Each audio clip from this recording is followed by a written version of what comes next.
Good morning, and welcome to Health Voices. I want to start today not with a statistic, but with a promise.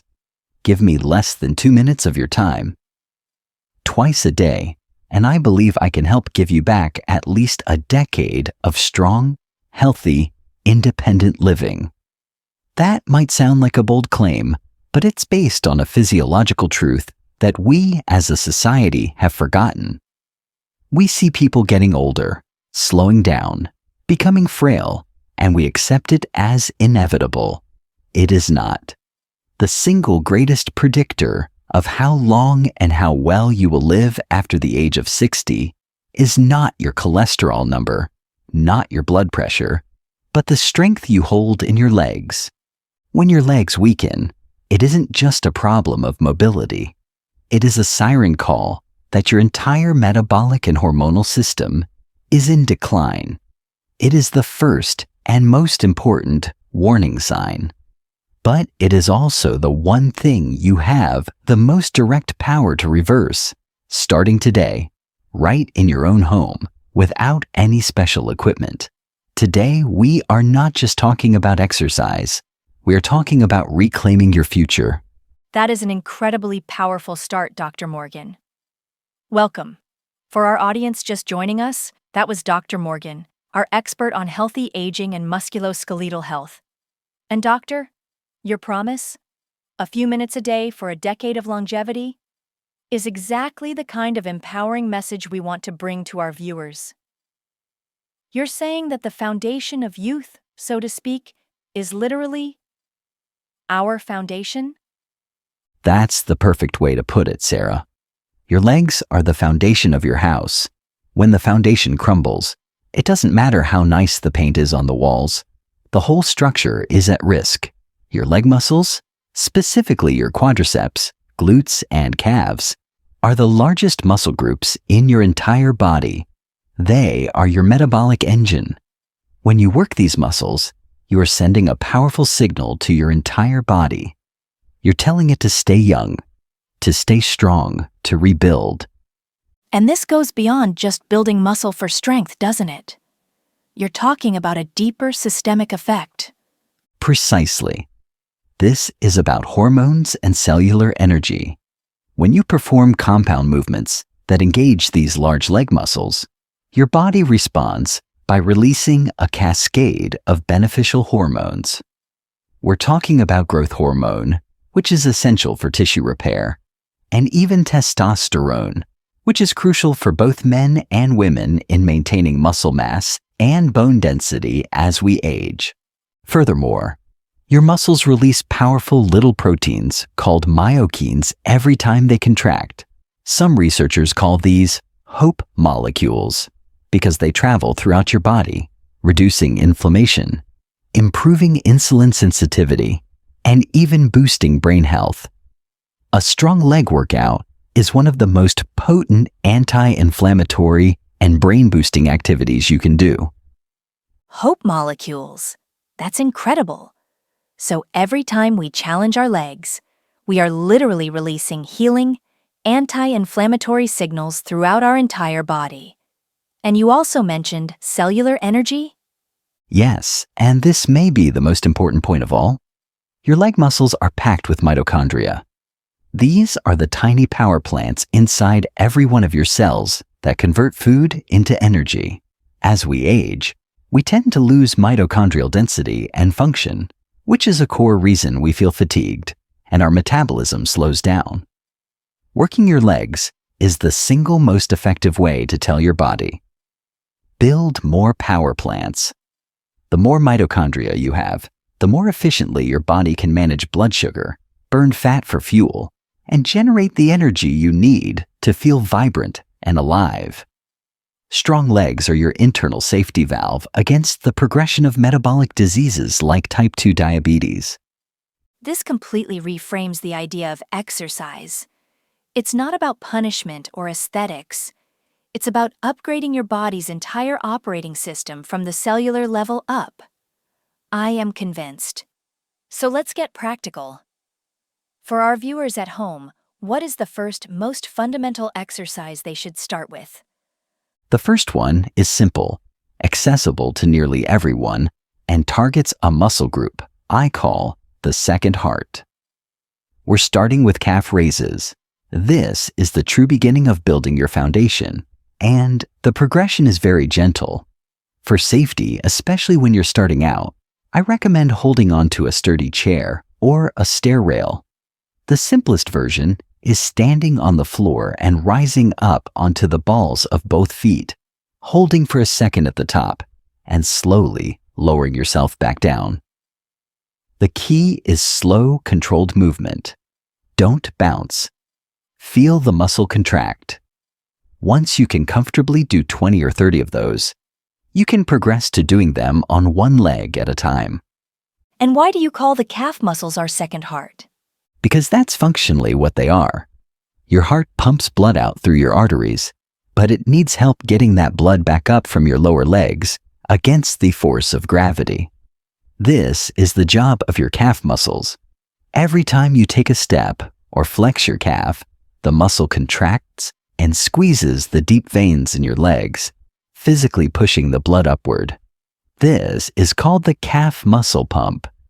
A strong pump prevents blood from pooling in your lower legs, which reduces swelling in the ankles, lowers the risk of varicose veins, and most critically, helps prevent the formation of dangerous blood clots or DVTs.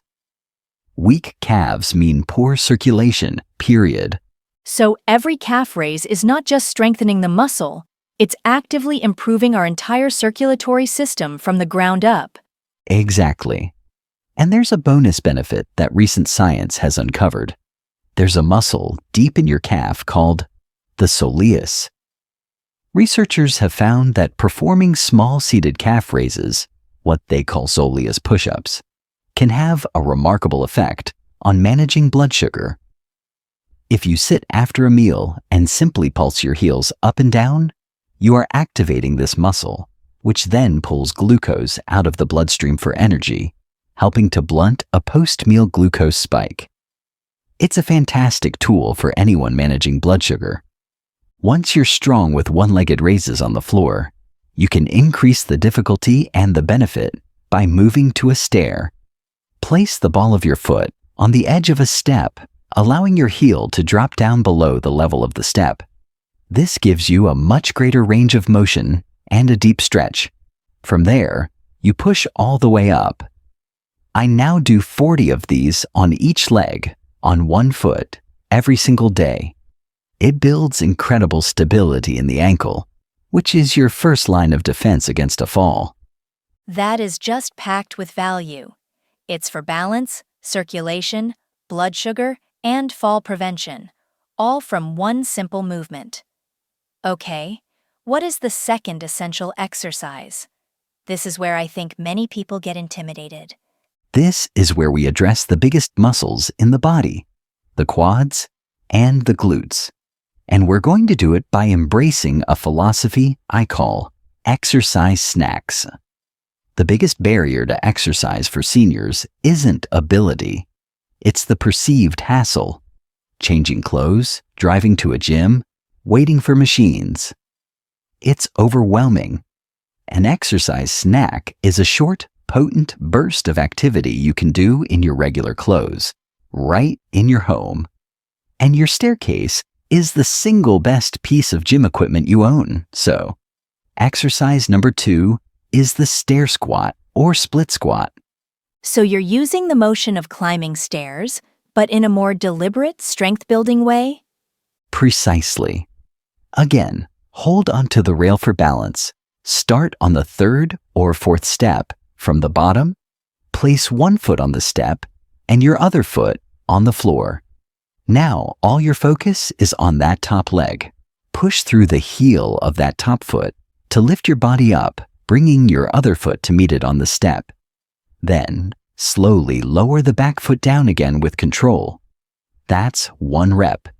The entire movement is driven by the quadriceps and the glute of that lead leg. It's the exact functional strength you need to climb stairs, get up from a chair, or get out of a car. Start by doing 10 to 15 reps on each leg. And you mentioned a progression for this as well. Yes. After you're comfortable with that for a few weeks, you begin to skip a step. So you stand on the floor and place your lead foot on the second stair. Now, when you push up, you have to go lower and drive harder. The burn you will feel in your thigh and glutes will be significant. This deeper movement recruits more muscle fibers and stimulates more mitochondrial growth. I'm now at the point where I do this by skipping 2 steps, just touching my back toe to the floor for balance. And as you might be able to hear, even just demonstrating it gets my heart rate up.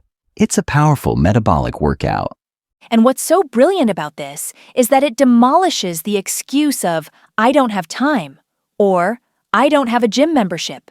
You're weaving exercise into the architecture of your own home. That is the only way it becomes sustainable for a lifetime. If you have to change your clothes to exercise, you probably won't do it often enough.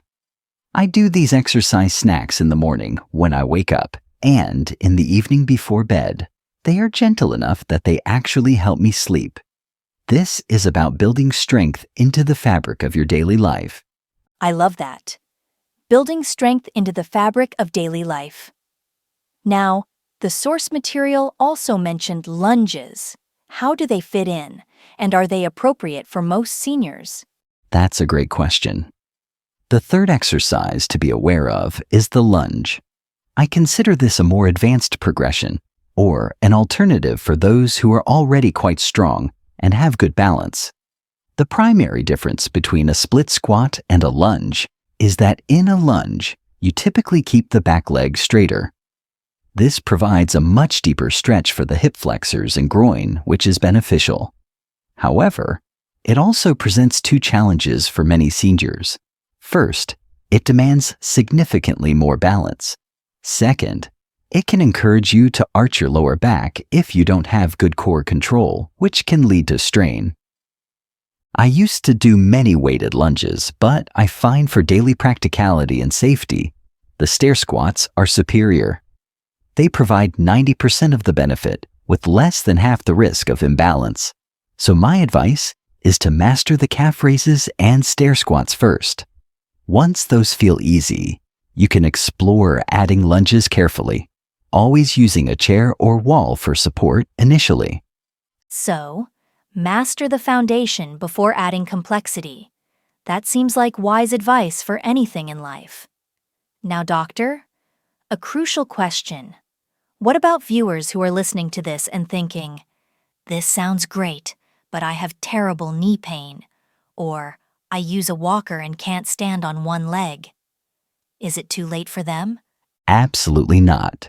It is never too late, and there is always a modification. This is a critical point. The goal is to challenge the muscle, not to perform a perfect, specific movement. If full squats hurt your knees, do a partial squat, only going down a few inches. Or even better, do wall sits, where you slide your back down a wall with your feet out in front of you, holding the position without any movement. It builds tremendous strength with no joint impact. If you use a wheelchair or cannot stand, you can still strengthen your legs powerfully with seated leg lifts, ideally with resistance bands wrapped around your ankles. The key is to find a version of the movement that is challenging for you, but does not cause sharp pain. The principle is universal. Muscle tissue responds to stimulus. We just need to find the right stimulus for your current ability. That is so hopeful and removes yet another barrier. There is always a starting point for everyone. This has been incredibly practical. Let's recap the big ideas. The foundation of healthy aging is leg strength. We need to do short exercise snacks daily, focusing on 3 core movements: calf raises to power our second heart, stair squats to build our metabolic engine, and maybe lunges as an advanced option. That's it exactly. And to always remember that the goal isn't just about avoiding a fall, though that's critically important. The deeper goal is to build and maintain metabolically active muscle. Those muscles, full of healthy mitochondria, are your single best defense against the inevitable metabolic decline of aging. They are your best internal safety valve. Your life truly does depend on them. The best internal safety valve against aging. I don't think I could have said it better myself. The power to add a decade of healthy, independent life is right there in your legs, waiting to be unlocked with just a few minutes each day. If this conversation has inspired you to look at your staircase a little differently, please give this video a like and subscribe to Health Voices. We believe in providing practical, empowering knowledge that you can use immediately. And please share this with anyone in your life who you want to see stay strong and independent for years to come. We'd love to hear from you. What is one exercise snack you are going to try incorporating into your day? Let's share ideas and encourage each other in the comments below. Thank you, Dr. Morgan, for this masterclass in functional strength. And thank you all for joining us on Health Voices. Stay strong and stay active. We'll see you next time.